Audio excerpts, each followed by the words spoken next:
সুস্থ সরকার ছিল। এই সরকার যাওয়ার পরে আমরা সব হারাই ফেলেছি। আমরা সব হারাই ফেলেছি। আমাদের সরকার বহুত কিছু করছে। এই বিএনপি জামাত ষড়যন্ত্র করি এই শেখ হাসিনাকে অকারণ কামরুল জামান কি পলিসি করি ওনাকে করে দিছে, দেশকে তাড়াই দিছে।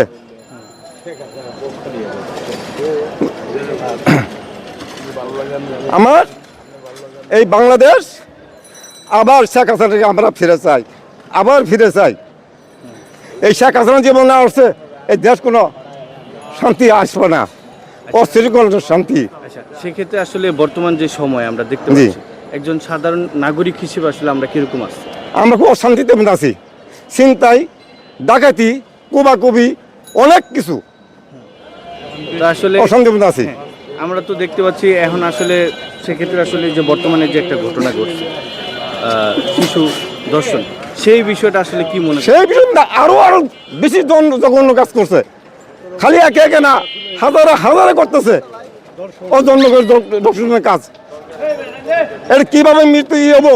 এই শেখ হাসিনা থাকতে কোন দংশনের কোন কাজ আসছিল? কোন মারপাট কাজ ছিল? কাটাকাটি আসছিল? উনি খুব হেফাজতে রাখছিল। এখন খোলা বাংলাদেশ বানায় ফেলেছে। এই বাংলাদেশকে আবার ফিরে আমাকে স্বাধীন করে আমার এই বাংলাদেশকে শেখ হাসিনাকে আমরা জানবো। আচ্ছা।